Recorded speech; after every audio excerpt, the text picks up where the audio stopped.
ప్రారంభించే ముందు ఇప్పుడు దాదాపు 4 జనరేషన్స్ మారుంటాయి. మీరు పుట్టి, అవును. పెరిగి మీరు ఈ న్యాయవాద వృత్తి, తర్వాత రాజకీయాలు వీటన్నిటిలోకొచ్చారు.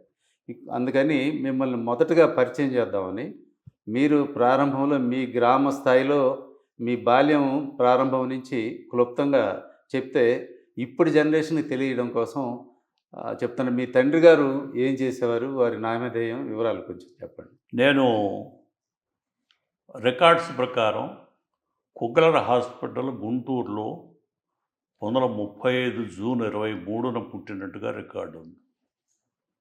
అంటే అప్పటికి ఇంకా 10 ఏళ్ళకి గానీ స్వాతంత్రం రాలేదు మన దేశానికి.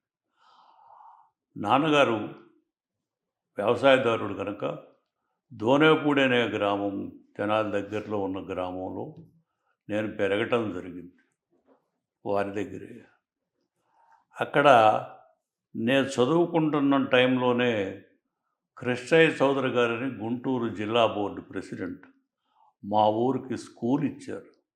ఆ స్కూల్లో ఒక క్లాస్ పైన ఎట్లా ఇచ్చారో పర్మిషను, నేను కూడా అట్లాగే చదువుకుంటూ అక్కడ పాస్ అయ్యి స్కూల్ ఫైనల్ కొల్లూరులో ఎగ్జామినేషన్స్ రాసి మా నాన్నగారికి వ్యవసాయదారుడైనా ఈ స్వాతంత్రేచ్ఛ చాలా చాలా ఉండేది ఆయనకి.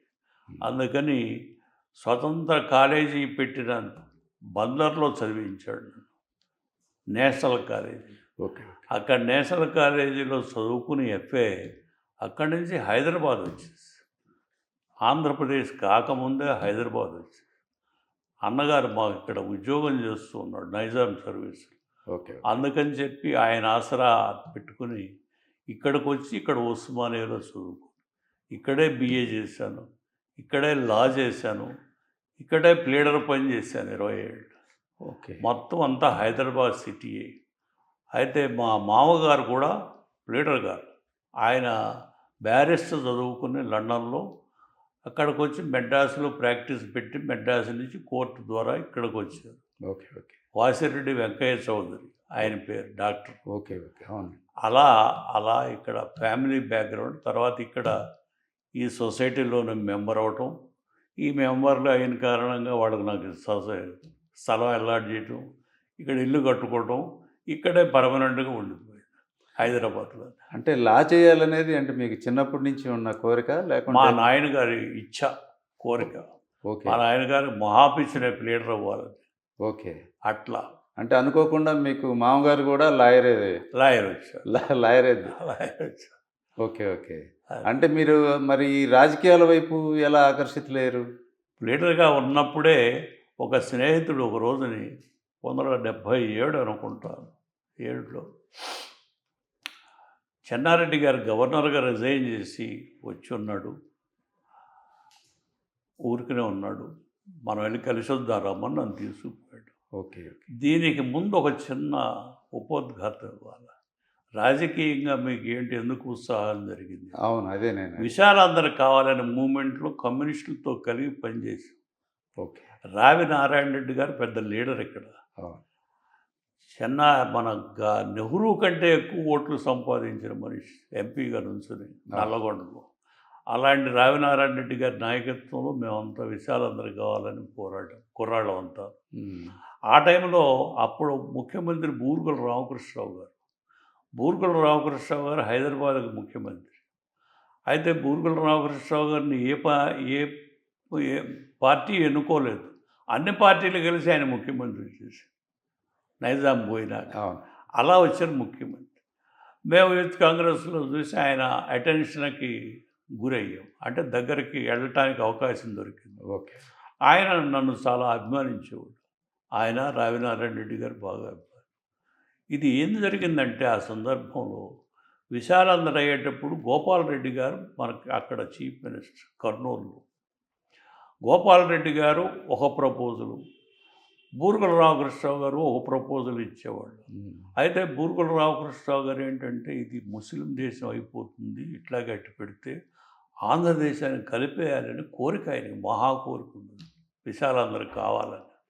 ఆ సందర్భంలో బూరుగుల రామకృష్ణరావు గారిని వ్యతిరేకిస్తూ చెన్నారెడ్డి గారును రంగారెడ్డి గారు సపరేట్ తెలంగాణ కావాలని పోరాటం చేశారు. చాలా పెద్ద పోరాటం చేశారు. ఆ పోరాటంలో మేము దెబ్బలు కూడా తిన్నాం. మేము విశాలాంధ్రైట్స్ కదా.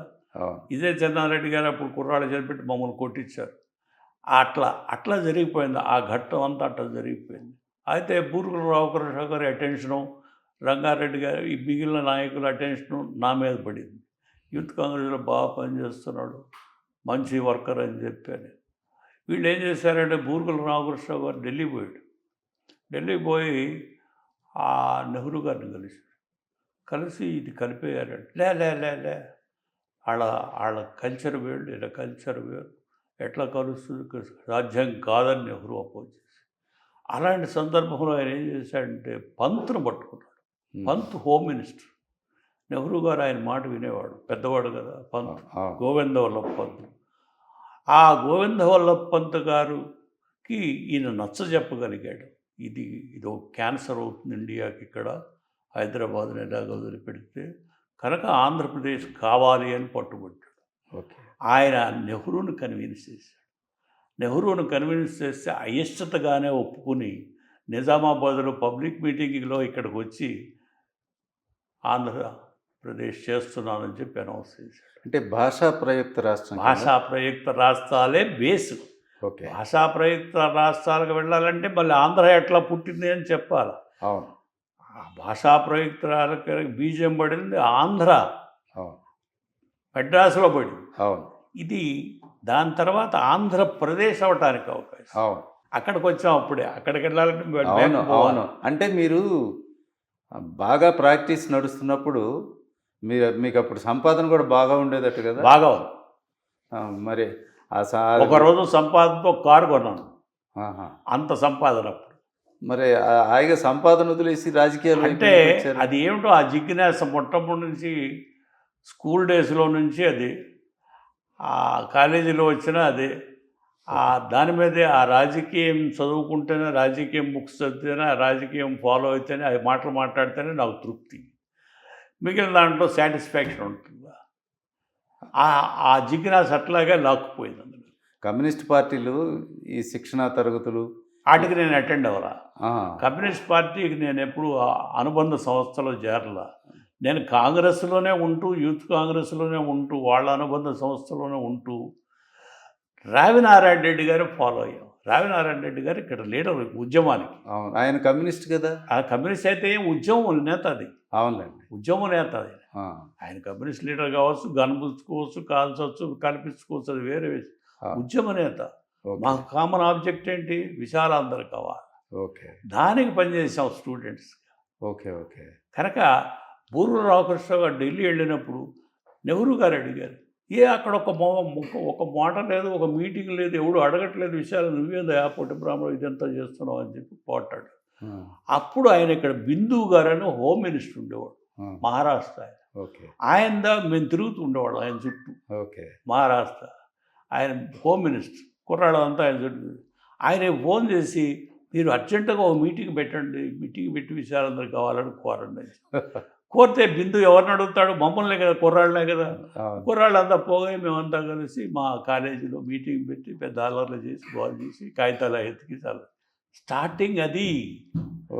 బూరుగుల రామకృష్ణకు అండగా అక్కడ కనపడ్డాం. అది ఉస్మానియాలో ఉస్మానియా అంతా ఉస్మానియా. అంటే నేను క్యాంపస్లో చదువుకోవాలి, ఇక్కడ కాలేజీలో, సిటీలో కాలేజీ.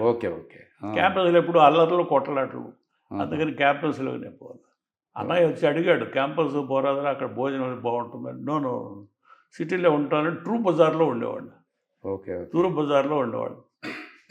అది అన్నయ్య అంటే అప్పుడు తహసీల్దార్ అయిపోయి డిప్యూటీ కలెక్టర్ అయి సరిపోయాడు.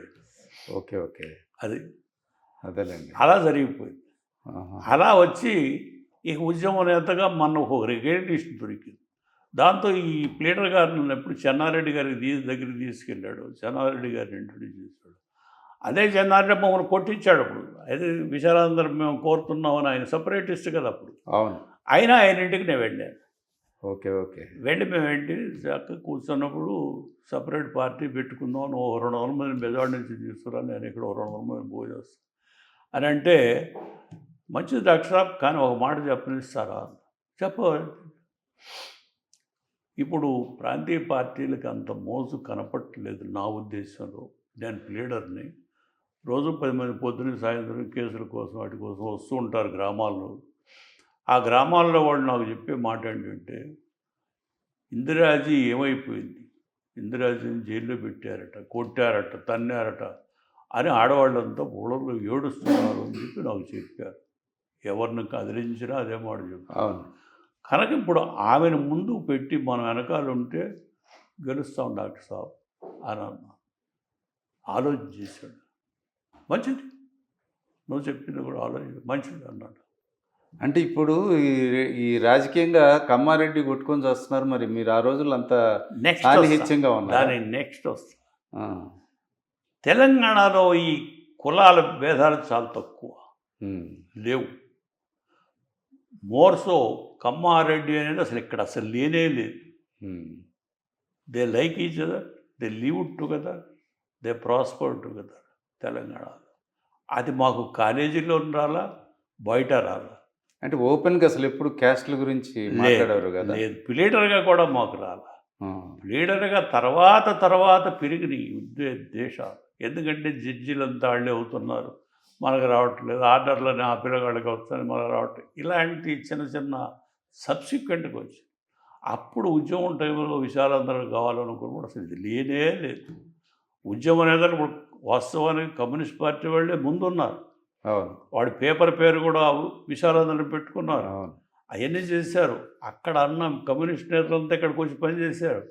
అదంతా ఆ ఘట్టం వేరు. అవును. But never entertain this caste base, never entertain. అంటే జనరల్గా కమ్యూనిస్ట్ పార్టీలో అట్లా ఈ క్యాస్ట్ ప్రస్తావన నెవర్ ఉండవు. వాళ్ళు ఎప్పుడు స్నేహాలు కూడా, బంధుత్వాలు కూడా పలానా మహాసభల్లో కలిసాము మనం అప్పుడు మిత్రులు అని అనుకుంటారు వాళ్ళు. మోటరు హనుమంతరావు నా బంధువే కదా, ఆయన పిల్లలు వేరే వాళ్ళు చేసుకున్నారు. వాళ్ళది ఏమీ లేదు, ఇంటర్వ్యూలే కదా, మా అమ్మగారు బంధువులే కదా వాళ్ళు. ఓకే. నెవర్ అలాంటి పనులు ఎప్పుడు. కమ్యూనిస్ట్ పార్టీ కాంగ్రెస్ పార్టీ అని నన్ను కాంగ్రెస్ పార్టీగా చూసేవాళ్ళు కాదు. ఉద్యమ నేత, ఉద్యమ కుర్రాడు బాగా పైకి వస్తున్నాడు అని ఊరిని అట్లా తోలు అట్లా వచ్చి అలా వాళ్ళతో కలిసి పనిచేసి తర్వాత మీకు ఇంట్రెస్టింగ్ థింగ్ ఇక్కడ ఒక బ్రేక్ ఇస్తా. చెన్నారెడ్డి గారి క్యాబినెట్లో నేను మినిస్టర్ని. ఉద్యమంలో నన్ను కొట్టినాడు ఒకడు ఉన్నాడు. వాడింటికి చెన్నారెడ్డి గారు నన్ను భోజనాన్ని తీసుకెళ్ళాడు. అంటే మీరు అసలు మళ్ళీ ఎలక్షన్లోకి ఎప్పుడు వచ్చారు? ఎలా చెప్తా కనుక అదో ఫార్స్ నడిచింది. కనుక అదో జిమ్మిక్ ఆయన కావాలని చేశాడు. ఐడెంటికే తీసి జనార్దన్ రెడ్డి ఏదో ఉందాడు పేరు, అంటే డైల్యూట్ చేయడానికి. మధ్యలో బ్రేక్ నవ్విస్తానని చెప్పాము. అవునా? కాదు, ఆయన డైల్యూట్ చేయడానికి తీసుకెళ్ళాడు. మనసులో ఏం పెట్టుకోవాలి ఆయన ఉద్దేశం వీడే ఆయన తెలుసు నన్ను కొట్టాడు వాడని. అవును, వాడి చేత కొట్టించింది ఈయన కూడా. ఓకే. కానీ వాడింటికి తీసుకుపోయాడు భోజనం. ఓకే. కనుక సరే ఈ ఉద్యమంలో ఇట్లా చేసి నాకు ఈ పార్టీ బిల్డప్ కావాలి కదా, ఎంత బిల్డప్ చేస్తే అయిందని. అయితే ఏ చెన్నారెడ్డి గారైతే మమ్మల్ని అంతా కొట్టించి ఆంధ్రాసనంతా ఎడగొట్టాడు. 1977లో పెద్ద ఉప్పెన వచ్చింది కృష్ణా జిల్లాలో. ఆ ఉప్పెనకి వెళ్ళేటప్పుడు మేము చెన్నారెడ్డి గారిని తీసుకుని నేను ధర్మారెడ్డి జిల్లా పరిషత్ వరంగల్ కారులో కూర్చొని నీకేం భయం లేదు మరి అదిలో రా అని చెప్పి తీసుకెళ్ళాం. ఓకే. దివిసేం అంతా చూసాం, ఆ శవాల మీద నడిచాం. ఇవన్నీ ఈ టెలివిజన్ వాళ్ళు వేసుకున్నారు. అక్కడి నుంచి గుంటూరు వెళ్ళాం. గుంటూరులో కూడా చూసి వచ్చాం. అక్కడ గెస్ట్ హౌస్లో ఏమి లేవు, నానా బీభత్సం. ఉన్న కారులోనే ఇడ్లీయో కాఫీ తాగటం, ప్రయాణం చేయటం చేసి తిరిగి వచ్చినాక మంచి ఒక బిట్టు ఆయన రాశాడు, ప్రెస్ను పిలిచి. ఇంతలోకి ఏమైంది, నేను చెప్తున్నా కదా ఇక్కడ ఆపాలి ఒక నిమిషం. ఏమైంది, 1977 అరసు గారు ఆయన ఎవరో ఫ్రెండ్ ఉంది ఢిల్లీలో, ఆమెను ఇక్కడికి పంపాడు. చెన్నారెడ్డి గారు మన కర్ణాటక, ఆంధ్ర కర్ణాటక రెండూ కలిసి ప్రాంతీయ పార్టీ పెట్టుకున్నాం, ఇందిరాగాంధీ పని అయిపోయింది ఇక అని చెప్పి ఆ అమ్మాయిని పంపించాడు రిప్రజెంట్. ఆ అమ్మాయి వస్తే నన్ను అంతకుముందు ఎప్పుడు చెన్నారెడ్డి గారు డిన్నర్ పిలవదు. ఆ అమ్మాయి ఇచ్చి నొప్పించాడు. డిన్నర్ టేబుల్ మీద నేను నా వాదన చెప్పాను. చెప్తే ఆమె ఎవరో ఇక్కడ నాదెల భాస్కరరావు అని ఉన్నాడు కుర్రాడు, వాడు చెప్పిందే వింటున్నాడు వేదంగా ఆయన అని అరసు గారికి ఫోన్ చేసింది ఆ అమ్మాయి. ఓకే. ఆయన చీఫ్ మినిస్టర్. ఫోన్ చేసి స్పెషల్ ప్లేన్ వేసుకుని వచ్చాడు.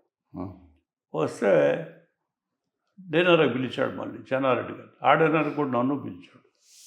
వెళ్ళాను. నా కమిటెడ్ ఒకటే లైన్, అదే లైన్లో మళ్ళీ చెప్పాను అరసు గారికి Chennareddy. Who is this young man అని అడిగాడు. అదే లాయరు, ఆయన చెప్పి నేను నమ్ముతాను, ఆయన చెప్పి అవుతున్నాయి అని చెప్పి చెప్పి అది చుట్టవుతాడు ఆయన. సరే నేను చెప్పాను, మీ ఇద్దరు ఢిల్లీ బదలు, మేము వస్తాం కొంతమంది, అందరం కలిసి వెళ్దాం, వెళ్ళి మీరు శుభ్రంగా ఆమెను బయటికి లాగాలి, ఆమెను బయటికి తీసుకురా, ఆయన ముందు పెట్టాలా మనం వెనకాల. అరసుకేంటి అప్పటిదాకా ఆమె చెడిపోయింది, కరప్ట్ అయిపోయింది, చెడ్డ పేరు వచ్చింది, ఇంకేం లేదు, అంతా అయిపోయిందని వాడి ఉద్దేశం. తీసుకురావాలా, ఆమెను తీసుకొచ్చినప్పుడే మనం ప్రాస్పర్ అవుతాం, పార్టీ గెలుస్తుంది అని నా వాదన. పోయి ఏం చేసాం అందరం కలిసి, కమలాపతి త్రిపాఠి బ్రాహ్మణ లీడర్, చీఫ్ మినిస్టర్ ఒకప్పుడు ఉత్తరప్రదేశ్, ఆయన దగ్గర పోయింది. ఈమె ఆయన చేతిలో ఉంటుంది కదా, ఆయన చెప్పినట్టు వింటాడు, ఆ ముసలి ఆయన చెప్పింది. పోతే ఆయన ఎబ్బే ఆమె ఇప్పుడు బయట రాదు, తీయొద్దు. అదేంటండి, ఏ బ్రహ్మానంద రెడ్డి గారిని అయితే మీరు పార్టీ ప్రెసిడెంట్ చేశారో ఏఐసిసికి, ఆ బ్రహ్మానంద రెడ్డి ఆమెను డిస్మిస్ చేసి ఆమె బయట రాదంటారేంటి? ఎట్లా ఊరుకుంటారు? అదే పద్ధతి కాదు కదా, రీజనబుల్ కాదు కదా అని మేము వాదిస్తే ఆయన ఏమి వెళ్ళా, వద్దు ఆమె బయట రావద్దు, ఆయన దగ్గర పోవద్దు అని అడ్డంకుంటాడు. మేము ధైర్యం చేసి కొంతమంది ప్రెస్ వాళ్ళు పుట్టుకుని, అందులో శాస్త్రం ఫ్రెండ్ ఉన్నాడు, వాడిని పట్టుకుని, నీ ఇంగ్లీష్ బాగా ఉంటుందిరా, నీ ఇంగ్లీష్ బాగా వింటుందాగా, పోయి చెప్పి నచ్చపోయి తీసుకురమ్మని చెప్పాడు. వెళ్ళి చెప్పాడు, ఇద్దరు చీఫ్ మినిస్టర్ సౌత్ నుంచి వచ్చి నువ్వు సపోర్ట్ చేస్తున్నారు, నువ్వు బయటికి రా, ఇది గోల్డెన్ ఆపర్చునిటీ, ఇది మిస్ అయ్యావంటే permanently miss in the life అని చెప్పి కన్విన్స్ చేసి తీసుకొచ్చాం. మేము విఠలభాయ్ పటేల్ హౌస్లో కూర్చున్నాం. కూర్చున్నాం 10 మంది 20 మంది 100 మంది ఆమె వస్తున్నారంటే అందరూ వస్తారు కదా. చేరేటప్పటికి అక్కడ జెండా పట్టుకుని కూర్చో, కాంగ్రెస్ జెండా. ఈ జెండా లేపింది. జెండా లేపితే ప్రెస్ అంతా ఏమి నీ పార్టీ అన్నారు. నేను ఎక్కడుంటే అక్కడే కాంగ్రెస్. అయిపోయింది. అంతులేని జనరల్ సెక్రటరీ వేశారు అక్కడ. బూటా సింగ్ను కూడా పెట్టినట్టు ఉంది. డాక్టర్ చెన్నారెడ్డి గారిని ప్రెసిడెంట్గాను, నన్ను జనరల్ సెక్రటరీగాను ఇక్కడ వేశారు పార్టీ. వచ్చాం, తిరిగి వచ్చినాక మేము ఈ ఈ కృష్ణా జిల్లా దీనికి వెళ్ళాక ఉప్పునికి చెన్నారెడ్డి గారు నేను తిరిగి వచ్చేటప్పుడు మళ్ళీ నేను కూడా వస్తాను, మళ్ళీ ఆమెను తీసుకుని మళ్ళీ పోయాం. ఓకే. మళ్ళీ పోయి తిరిగి వచ్చి మొత్తం తిప్పుకొని వచ్చి పంపించామని. ఇక 77 చివరిలోకి వస్తున్నాం. 77 చివరిలో మరి పార్టీ కన్స్ట్రక్షన్ ఇది అంతా ఉంది, ఎలక్షన్స్ వస్తున్నాయి, అదంతా చేయాలి కదా. 77 చివరిలో. అవును. అప్పుడు ఎలక్షన్స్ అనౌన్స్ అవుతుంది. వెంటనే మేము కాల్ఫర్ చేసాం.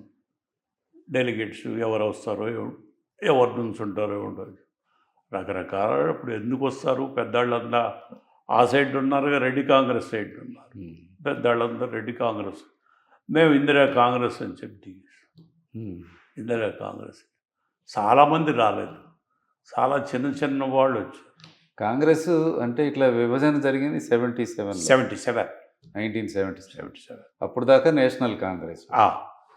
అప్పుడు ఆవు దూడ గుర్తండి? అది కాదు, ఆవు దూడ కాదు, ఇంకేదో వచ్చింది మధ్యలో, ఎద్దులు కాడి ఏదో వచ్చింది.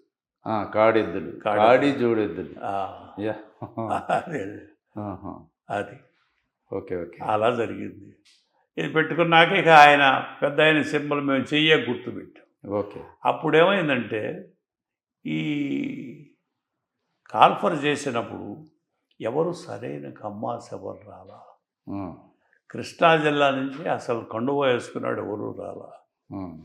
రాసుకపోతే భాస్కర్ నువ్వు బెజవాడలో నుంచోవాలన్నాడు. నేను తెనాలి డాక్టర్ సాబ్ నాది తెనాలి పోవాలి కదా, మళ్ళీ రేపు గడబడవుతుందండి.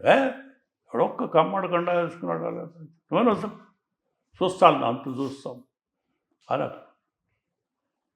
అక్కడ ఉంచబెడితే మరి న్యూ ప్లేస్ అయినా కూడా ధైర్యం చేసి ఉంచున్నాం. ఇక గెలిపించారండి, ఇక అది చెప్పడానికి వీల్లేదు. సరే ఆమెదే ఎక్కడో టూర్ చేస్తున్నాం మదనపల్లి, ఆమెను తీసుకుని ఇందిరాజీని తీసుకుని టూర్ చేస్తాం. నేను ఇప్పుడు ఈ లాస్ట్లో కిరణ్ కుమార్ రెడ్డిగా వాడి ఫాదరు మేమంతా మదనపల్లిలో టూర్ చేస్తాం. చెన్నారెడ్డి గారు మేము పెద్ద స్వామిని వారు ఇక్కడ ఎక్కడో స్నానం చేస్తున్నాడు అని చెప్పారు. అంటే కంచి పెద్ద ఆయన 102 ఏళ్ళు. Okay okay. ఆయన అంటే చాలా వాకింగ్ గార్డు కదా. సరే ఆయన దగ్గరికి వెళ్ళి ఆశీర్వచనం పొందామని ఆమెను కూడా తీసుకునండి. పెడితే ఆపమన్నాడు, దూరంగా ఆపారు. తర్వాత పిలిచారు, దగ్గరికి వెళ్తే ఏంటి వచ్చారు, పార్టీ పెట్టుకున్నాం కాస్త పేరు సింబలు ఏదైనా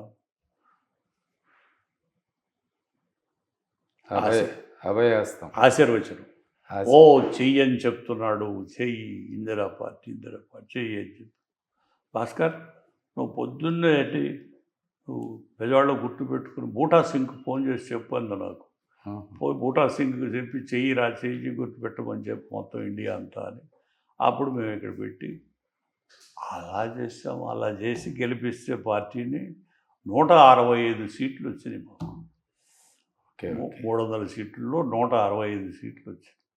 గవర్నమెంట్ ఫార్మేషన్ చెన్నారెడ్డి గారు ఫస్ట్ నేనే లెటర్ ఇచ్చాను, మాకు చెన్నారెడ్డి గారే ముఖ్యమంత్రి కావాలి. ఆంధ్ర ఎగనెస్ట్ కదా ఇక్కడ రెట్లకని అడిగాడు ముసలైన. Nothing we want Chenna Reddy as chief minister అని లెటర్ ఇచ్చాను బెజవాడ నుంచి. అంటే మరి మీరు అసలు అవకాశం వస్తే ఎందుకు వదిలేశారు మీరు? అప్పుడు అవకాశం రాలా, ఇప్పుడు కుర్రాడు కదా, ప్రపోజ్ చేశారు, కుర్రాడు కదా, సపోర్ట్ చేశారు. ఫస్ట్ లెటర్ ఇచ్చాను. ఇక అక్కడి నుంచి ఆయన ఢిల్లీ పోయి అందరిని మాట్లాడుకుని అన్నీ తెచ్చి మళ్ళీ నన్ను కూడా మినిస్టర్ చేశాడు. ముందు స్టేట్ మినిస్టర్ చేశాడు, తర్వాత క్యాబినెట్ మినిస్టర్ చేశాడు, పోర్ట్ఫోలియోలు ఇచ్చాడు, కంప్లీట్ గవర్నమెంట్ అంతా అట్లా తీసుకొచ్చాడు. అంత కాన్ఫిడెన్స్.